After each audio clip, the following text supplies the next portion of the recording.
Voici le résumé des fourberies de Scapin de Molière.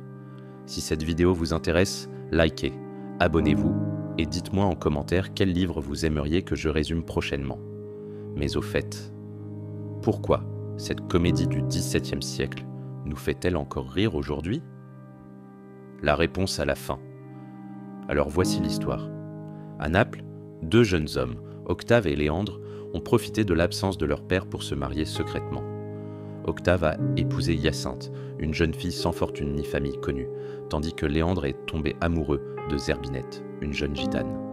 Le problème, les pères, Argante et Géronte, reviennent avec des projets de mariage arrangés pour leur fils. Panique à bord. Heureusement, Scapin, le valet rusé de Léandre, propose son aide. Son plan, soutirer de l'argent aux deux pères avares pour résoudre les problèmes des jeunes amoureux. Première fourberie.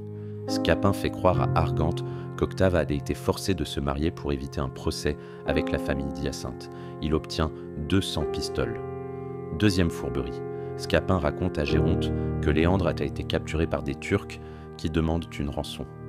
Dans la scène la plus célèbre, Scapin frappe Géronte, caché dans un sac en prétendant que ce sont des spadassins qui le cherchent. Il obtient 500 écus. Coup de théâtre.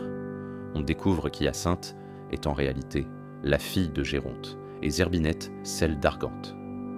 Les mariages secrets correspondent exactement aux arrangements prévus par les pères. Tout s'arrange donc. Sauf pour Scapin qui, dénoncé pour ses tromperies, risque la pendaison. Il feint d'être mourant après une chute et obtient le pardon général. Alors, pourquoi cette pièce nous fait-elle encore rire? Les fourberies de Scapin fonctionnent sur un comique universel et intemporel. D'abord, le conflit générationnel entre jeunes et vieux nous parle encore. Ensuite, le personnage de Scapin, valet rusé qui se joue des puissants, représente cette figure éternelle du trickster qu'on retrouve dans toutes les cultures.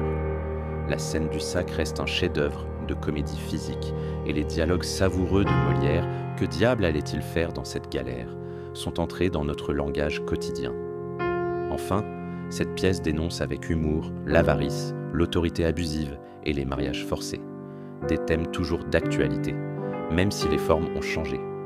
N'oubliez pas de liker cette vidéo si ce résumé vous a été utile, de vous abonner pour d'autres contenus similaires, et dites-moi en commentaire quel livre vous aimeriez que je résume la prochaine fois.